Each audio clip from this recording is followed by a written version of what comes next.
అవి PF amount ఇరుక్కుపోయి ఉండే గురూజీ. ఆ, మా వారు అంటే అంతకు ముందు కంపెనీలో చేసినవి తీసుకోలేదు గురూజీ. ఆ, లాస్ట్ కంపెనీలో కూడా మార్చుకోలేదన్నమాట. బట్ లాస్ట్‌కి ఏ కంపెనీలో చేశారో దాంట్లో నుంచి విత్‌డ్రా చేసుకున్నారు. సో, అవి అసలెంత ఏ రకంగా చేసినా గూడా అసలు తీసుకోవడానికి పాసిబిలిటీ లేకుండా ఇరుక్కుపోయింది గురూజీ. ఓకే. ఇంకా ఆల్‌మోస్ట్ ఒక చాలా రోజుల నుంచి గురూజీ, ఒక 1 ఇయర్ నుంచి అలాగే ఇరుక్కుపోయిందన్నమాట. అది ఎటు నుంచి ఎటు తీసుకోవడానికి లేకుండా ఉండే అన్నమాట. చాలా అర్జెంట్ ఉందన్నమాట. ఇంట్లోనేమో అవసరాలున్నాయన్నమాట. ఆ అమౌంట్ మీద డిపెండెన్సీ ఉందన్నమాట ఎంత ఇంకా. అమౌంట్ అది? 30 lakhs Guruji. 30 lakhs, very good. ఇది ఎప్పటి 30 నుంచి లాక్స్ గురూజీ. ఇది మనము దీనికి ఎలా వచ్చింది, ఏం చేస్తావు నువ్వు? నేను ప్రహ్లాద అనే నమ్ముతున్నాను గురూజీ బలంగా. హ్మ్. అంటే మా వారికి కూడా అంత ఎనర్జీ తెలియనతను కూడా ప్రహ్లాదలో పెట్టినప్పుడు మాలిన్యం తేమంటే అసలెంతకు రావట్లేదు, అది ఎంత తీసినా పోవట్లేదు అని చెప్పేసి అన్నారు కదా గురూజీ. ఆ రోజు మీరే కదా అవును, అంటే తీశారు కదా! అవును, అలా అంటే మనం ఒక్కసారి పెట్టగానే ఎక్స్‌పెక్ట్ చేయకూడదు కదా గురూజీ. ఇప్పుడు అవును, ఈ రోజు ఎళ్తున్నామంటే ఆయన ఈ రోజే కూర్చుంటారు అంతే అన్నమాట ఇంకా. అవును. ఇంకా నేనైతే మాత్రం ఒక 1 వీక్ కంటిన్యూయస్‌గా కూర్చున్నాను గురూజీ. ఇంకా దాని మీద ఇంకా అది ఎలా అయినా సరే ఇంకా రావాలి.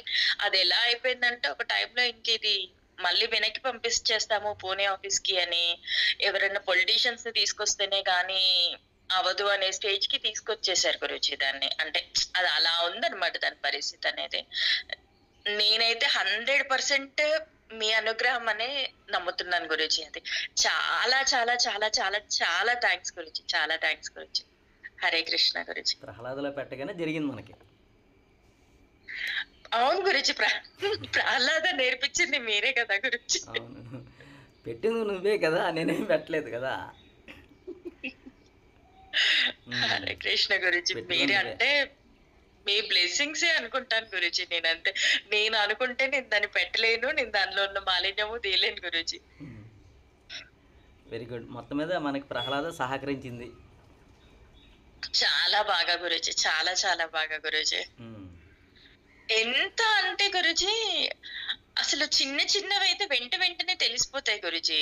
ఎళ్ళేటప్పుడు సికింద్రాబాద్, బర్కత్‌పుర వరకు అక్కడి వరకెళ్ళాలి కదా! ఏ రోజైతే గాని ప్రహ్లాద్‌లో ట్రాఫిక్ కూడా పెట్టుకుంటానో, అంటే ట్రాఫిక్ కూడా ఉండకూడదు అని అనుకుంటానో, ఈజీగా మనం ఎళ్ళిపోవాలి. దారిలో ఏవైతే గాని అడ్డంకులున్నాయో పోవాలి అని జెప్పేసి అనుకుంటాను. ఆ రోజు ట్రాఫిక్ కూడా పెద్దగా ఉండదు గురూజీ. అలా ఈజీగా ఎళ్ళిపోతాం. ఎంత ట్రాఫిక్ ఉన్నా సరే మనకేం ఇబ్బంది ఉండదనమాట. మనం స్ట్రెయిట్‌గా ఎళ్ళిపోతామనమాట ఇబ్బంది లేకుండా. ఉమ్. థాంక్ యూ గురూజీ. థాంక్ యూ సో మచ్ గురూజీ. మరి నీ స్నేహితులందరికీ ఏం చెప్తావు?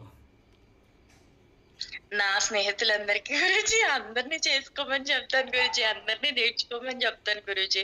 నేను చాలా మందికి చెప్తున్నాను గురూజీ. కానీ ఎవ్వరు వాళ్ళకు అంటే మనకు అనుభవం అయ్యేసరికి అందరికి ఇలాంటి అనుభవం రావాలి అనిపిస్తది.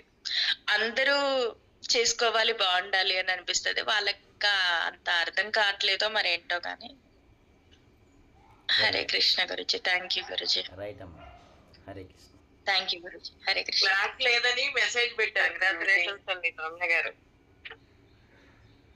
ఏంటండి? క్లాస్ లేదని మెసేజ్ పెట్టారు. ఎవరో లేదనుకున్నా నేను. నిన్న నైట్ అండి పెట్టింది. ఇప్పుడు క్లాస్ జరుగుతుందిగమ్మా మరి. నిన్న నైట్ లేదని. అట్లా అయ్యో. నిన్న ఈవినింగ్ 7:00కి మంజుల గారు క్లాస్ గురించి అడిగితే అప్పుడు లేదని చెప్పేసి పెట్టాను. క్లాస్ లేదు అనేసరికి నేను ఈ పూట లేదేమో అని అనుకున్నప్పుడే లేచి సర్లే, మనసేమో బాగోలా ఏంటి క్లాస్ పర్వాలేదు కానీ పర్వాలేదు కానీ ఒకసారేనండి. ఇప్పుడు కృష్ణ సౌమ్య గారు చెప్పిన విషయం అందరూ విన్నారు కదా. మనకి ప్రహ్లాద ఎంత బాగా ఉపయోగపడుతుందని ఎన్నోసార్లు ఎంతోమంది చెప్పాను. మీరు చక్రాస్ మీరు యాక్టివేట్ చేసుకుని మీ పరిస్థితిని, ఇబ్బందికరమైన పరిస్థితిని ప్రహ్లాదలో పెట్టుకుంటే అది మనకి సక్సెస్ చేస్తుంది ఖచ్చితం. ఎందుకంటే ఇది నా జీవితంలో ఎన్నో చూశాను కూడా. ఎంతోమందికి నేను నేర్పిన విద్యల్లో ఇది గొప్ప అమోఘమైన విద్య అంటాను చెప్తాను. ఎన్నో యోగాలు నేర్పాను, నేను ఎన్నో ఎక్సర్సైజ్ నేర్పాను. ఏమి చేసినా కానీ యోగ రహస్యాలు, హీలింగ్ క్లాస్ అనేది కేవలం ఏదో మిథ్య అనుకుంటారు చాలామంది. లేదు ఏదో అభూత కల్పన అనుకుంటారు, లేదు మేము చేయలేమేమో అనుకుంటారు, గురువులు మాత్రమే చేయలేమో అనుకుంటారు. కాదు, ఇది అత్యంత సులభమైన విద్య, నిగూఢమైన విద్య, గుప్త విద్య. గురుస్వరూపులందరి సహాయ సహకారములతో మనకు అందింది. ఈ విద్యను ఉపయోగించుకుని మన జీవితాలను, అంటే స్వార్థపూరిత ఆలోచనతో కూడిన జీవితాలు కాకుండా నిస్వార్థపూరిత ఆలోచనలు పెట్టుకుని, అంటే గృహస్థుడికి నేను ఉన్నాను, గృహస్థ జీవితం అనేటప్పటికీ సమస్యలతో కూడిన జీవితం, నేను బాగుండాలి, నా కుటుంబం బాగుండాలి, నేను ఆరోగ్యంగా ఉండాలి, నా కుటుంబ సభ్యులందరూ కూడా ఆరోగ్యంగా ఉండాలి, నా కుటుంబం కేవలం నా మీద ఆధారపడింది, నా భార్య అయితేనేమి, నా పిల్లలు అయితేనేమి, వారి యొక్క భవిష్యత్తు కూడా నేనే చూపించాలి. కానీ ఎంతవరకు అంటే పిల్లలకి 25 సంవత్సరాలు వచ్చేంత వరకు వారి యొక్క భవిష్యత్తు మీ మీద ఆధారపడింది. వారికి ఎంతవరకు చదివించాలో, ఏ విధమైన ప్రణాళికలతో మీరు భవిష్యత్తులో నుంచోబెట్టాలో అనుకుని మీ ఆల్రెడీ మీ మైండ్లో ఫీడ్ అయి ఉంటుంది. దానికి సంబంధించి మీరు ఇప్పటి నుంచే ప్రణాళిక వేసుకుంటూ పునాది వేసుకుంటూ వెళ్ళాలి. మీరు చిన్నపిల్లలు అయితే, పెద్దవాళ్ళు అయిపోయారు, వాళ్ళ యొక్క భవిష్యత్తుకి ఇప్పుడు మీరు మార్గం చూపించాలి. అవన్నీ కూడా ఈ ప్రహ్లాద టెక్నిక్ బాగా ఉపయోగపడుతుంది. మీ యొక్క ఆర్థిక, ఆరోగ్య, ఆనంద, ఆధ్యాత్మిక సమస్యలు ఏమున్నా సరే మీరు ఈ ప్రహ్లాదలో పెట్టుకుంటే మీకు అందరికీ కూడా మంచి మేలు జరుగుతుంది. ఇప్పుడు ఇంతకుముందు క్లాస్ నేర్చుకున్న వాళ్ళు కానీ, ఇప్పుడు నేర్చుకుంటున్న వాళ్ళు కానీ, ఇక ముందు నేర్చుకోబోయే వారు కానీ స్వార్థపూరిత ఆలోచన లేకుండా మీరు మీ చక్రాస్ని హీల్ చేసుకుంటూ, ప్రహ్లాదలో నేర్పిన ప్రతి టెక్నిక్ని మీరు ఉపయోగించుకుంటూ, యోగ రహస్యాల్లో నేర్పిన ప్రతి టెక్నిక్ని మీరు ఉపయోగించుకుంటూ మీ జీవితాలు ఆరోగ్యంగా, ఆనందంగా, ఐశ్వర్యవంతంగా, ఆధ్యాత్మికంగా జీవించడానికి ప్రయత్నం చేయండి. భగవంతుడు ఎప్పుడు కూడా మనతో ఉన్నాడు. మనం భగవంతునితో విడిపోయి నేను నాది అనే అహంకారంతో జీవితాన్ని ముడిపెట్టుకుని మన జీవితాన్ని అస్తవ్యస్తం చేసుకుంటున్నాం తప్ప భగవంతునితో కూడి ఉంటే ఆయనే మీ కింద మారిపోతాడు. ఎలాగా? ఆయనే మీ కింద మారిపోతాడు. అసలు మీ కింద మారిపోవడం కాదు, ఆయనే మీరు. కానీ ఆయనను సెపరేట్ చేసి నేను అనే దాంతో స్వార్థంగా ఆలోచిస్తున్నాను. ఏ భర్తకి భర్త స్వార్థంగా ఆలోచిస్తాడు, ఏ భార్యకి భార్య స్వార్థంగా ఆలోచిస్తారు, ఏ పిల్లలకి పిల్లలు వారికి వారి స్వార్థంగా ఆలోచించి మొత్తం విడగొట్టేసుకుంటున్నాం. నేను నాదనే స్వార్థపూరిత ఆలోచనతో విడగొట్టేసుకుంటున్నాం.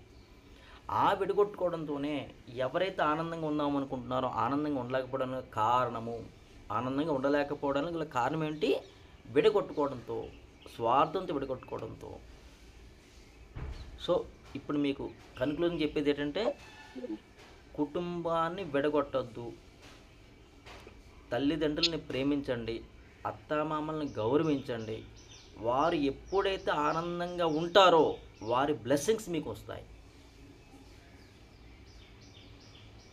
భార్యని భర్త గౌరవించండి, భర్త భార్యని ప్రేమించండి, పిల్లల్ని గౌరవించండి, ప్రేమించండి. పిల్లలు తల్లిదండ్రులని, అత్తమామల్ని, పెద్దవాళ్ళైతే అత్తమామల్ని, లేదా చిన్నపిల్లలైతే తల్లిదండ్రులను గౌరవించండి, ప్రేమించండి, వారికి విలువ ఇవ్వండి. అప్పుడు మీ జీవితాలు ఆనంద పూల బాట. ఆ పూలల్లో కూడా గులాబీ పూలు ఉంటాయి, అందులో కొన్ని ముళ్ళు ఉంటాయి, ఆ ముళ్ళు కూడా మీకు గుచ్చుకోవు. ఇది ప్రతి ఒక్కరు దీన్ని ఉపయోగించుకోండి, ఆనందంగా జీవించండి. హరే కృష్ణ. హరే కృష్ణ గురుజీ. హరే కృష్ణ గురు. హరే కృష్ణ. హరే కృష్ణ గురుజీ. హరే కృష్ణ.